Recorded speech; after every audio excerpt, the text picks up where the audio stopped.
Democracy means freedom of expression, freedom of expression. The Free Speech Project on 96 WeFM, Star 947 HD and 1077 Music for Life. In the spotlight, Keegan Maharaj. So it's why some Africans like to say they were born in Africa, but they don't act like Africans. And some Indians like to say they were born in India, but they don't act like Indians.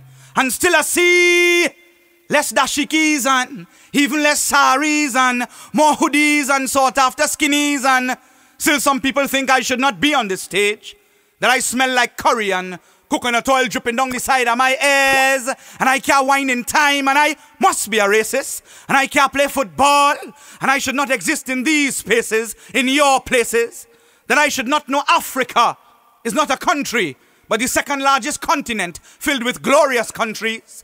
1.3 billion people, 12% of the race runs in Africa, but you more African than me.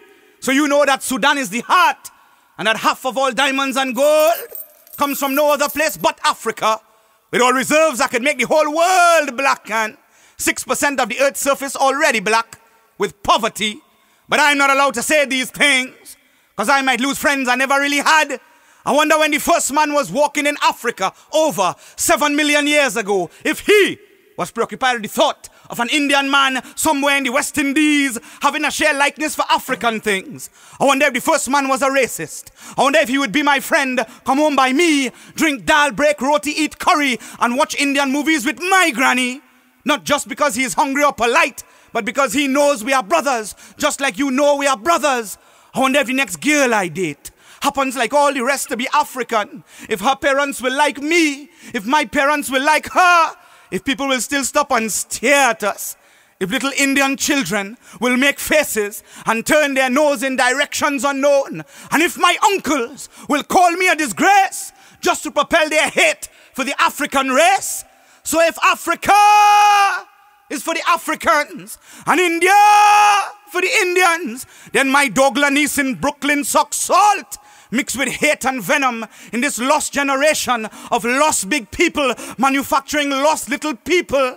And now the crowd will scream, we have sold our souls for nothing, and nothing plus nothing equals nothing. And still you say you're not a racist, but if your actions cause the same pain as racism, then you must be a racist. So don't try to pass for no black nationalists, and don't try to pass for no Indian culturalists. Yeah. The Free Speech Project. Views, observations, harsh reality. It's spoken word on 96 WeFM, Star 947 HD and 1077 Music for Life.